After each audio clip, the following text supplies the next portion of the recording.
দুনিয়ার পিছনে পড়া মনে করতেছি দুনিয়াটাই আমার সব, দুনিয়াই আমার সব, দুনিয়ার সুখ শান্তি সব এগুলা স্থায়ী। আমি আমার আত্মীয় স্বজনকে কবরে রাখতেছি আর মনে মনে চিন্তা ভাবনাটা এইরকম যে এটা বিচ্ছিন্ন একটা ঘটনা, এটা তার সাথেই ঘটছে, আমার সাথে এরকম ঘটনা ঘটার কোনো সম্ভাবনা নাই। আমার চলাফেরা, আমি আমার বাবাকে কবরে রেখে আসলাম, আমি আমার মাকে কবরে রেখে আসলাম, আমি আমার আত্মীয় স্বজনকে কবরে রেখে আসলাম, আসার পরের দিন থেকে, আসার 2-3 দিন পর থেকে আমার অবস্থা এইরকম হয়ে যায়, আমার চাল চলন চলাফেরার অবস্থা এইরকম হয়ে যায়, দেখলে মনে হয় আমার বাবার সাথে যেটা ঘটছে এটা নিতান্তই তার ব্যক্তিগত ব্যাপার, তার সাথে ঘটছে, আমার সাথে এরকমটা ঘটবে না, আমার এরকম সম্মুখীন হওয়া লাগবে না, আমার সাথে আজরাইলের দেখা হবে না। কিন্তু আসলে কি বাস্তবতা তাই? আসলেই কি বাস্তবতা তাই? না, আসল বাস্তবতা হলো যে কোনো সময় যে কোনো মুহূর্তে আজরাইল আমাকে গ্রেফতার করে নিতে পারে। আখিরাতের ভাবনা, আখিরাতের চিন্তা আমার প্রতিটা মুহূর্তে মুহূর্তে যেন আমার দিমাগে থাকে, আমার চিন্তা চেতনায় থাকে। আখিরাতের ভাবনা সাহাবায়ে কেরাম রিদওয়ানুল্লাহি আলাইহিম আজমাইন তাদের ভেতরে এই চিন্তা ছিল, এই ভাবনা ছিল। তাবেঈন, তাবে তাবেঈন, বুজুর্গানে দ্বীন, আইম্মায়ে মুজতাহিদিন, ওদের ভেতরে এই ফিকির আর চিন্তা ছিল। এখন এই ভাবনাটা আমি কিভাবে ভাববো, এই চিন্তাটা আমার ভেতরে কিভাবে আমি লালন করব, এই চিন্তা আমার ভেতরে কিভাবে আমি লালন করব, একটা মেডিসিন, একটা ঔষধ দেই।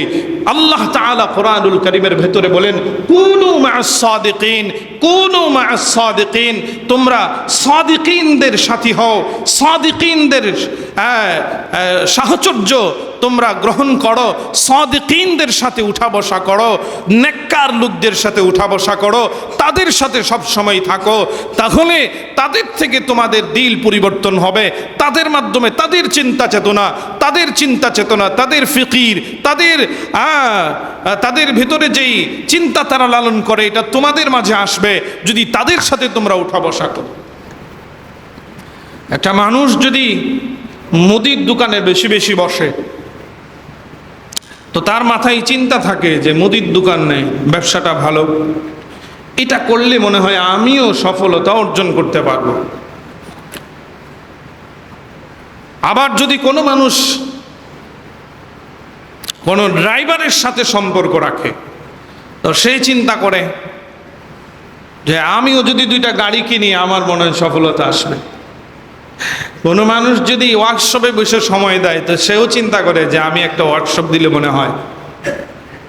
মুরগির ফার্মের মালিকের সাথে উঠা বসা করলে সেও চিন্তা করে যে এইটা হইলে মনে হয় আমিও সফল হব।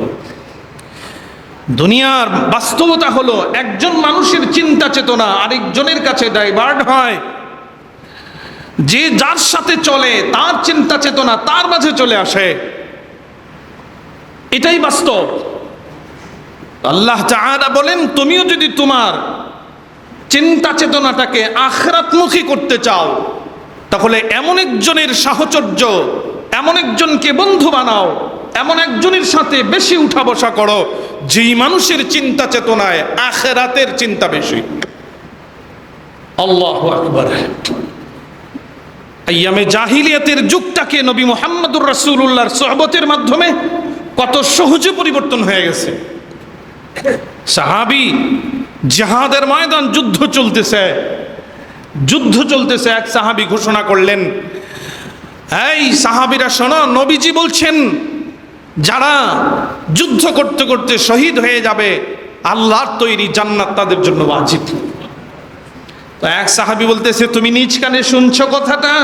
বলে, হ্যাঁ আমি নিজ কানে শুনেছি। আবার জিজ্ঞেস করলেন, শোনো তুমি কি নিজ কানে শুনেছ? বলে, হ্যাঁ আমি নিজ কানে শুনেছি। মুহাম্মদুর রাসূলুল্লাহ সাল্লাল্লাহু আলাইহি ওয়াসাল্লাম বলছেন, যারা যুদ্ধ করতে করতে আল্লাহর রাস্তায় শহীদ হবে আল্লাহ তাআলা তাকে জান্নাত তার জন্য ওয়াজিব করে দেবেন। সাহাবী তৃতীয়বার জিজ্ঞেস করে, তুমি কি নিজ কানে শুনেছো? বলে, হ্যাঁ অবশ্যই আমি আমার নিজ কানে শুনেছি। তো এই কথা শোনার সাথে সাথে যুদ্ধে ঝাঁপায়ে পড়লেন। যুদ্ধ করতে করতে এক সময় হঠাৎ করে তার তার বুক বরাবর একটা তীর এসা বিঁধলো। তো তীর বিদার সাথে সাথে সে চিৎকার দিতেছে আর বলতেছে, ফুজতু রব্বিল কাবা, ফুজতু রব্বিল কাবা, কাবার রবের শপথ, আমি সফল হয়ে গেলাম, আমি সফল হয়ে গেলাম, আমি সফল হয়ে গেছি। আমার জীবন চলে যাবে, আল্লাহর রাস্তায় তো আমি সফল হয়ে যাব। দুনিয়া আমার সফলতা না, দুনিয়ার নাজ ও নিয়ামত আমার সফলতা না, আখিরাতের সফলতা হলো চূড়ান্ত সফলতা, আখিরাতের সফলতা হলো চূড়ান্ত সফলতা। এই জন্যে আমার ভাবনায়, আমার ফিকিরে সবসময় আমি আমার আখিরাতকে প্রাধান্য দেব। আল্লাহ তাআলা বলেন, বাল তুসিরুনাল হায়াতাদ দুনিয়া ওয়াল আখিরাতু খায়রু ওয়া আবকা। আল্লাহ বলেন, তোমরা তো তোমাদের দুনিয়াকে প্রাধান্য দিচ্ছ, আখিরাতের তুলনায় দুনিয়াকে প্রাধান্য দিচ্ছ না। শোনো, ওয়াল আখিরাতু খায়রু ওয়া আবকা, দুনিয়া ক্ষণস্থায়ী, দুনিয়া চিরস্থায়ী নয়। দুনিয়ার সুখ শান্তি অপূর্ণাঙ্গ, পরিপূর্ণ হবে না, দুনিয়া স্থায়ী হবে না। আখিরাত হলো স্থায়ী, আখিরাত হলো দুনিয়ার তুলনায় উত্তম উত্তম উত্তম।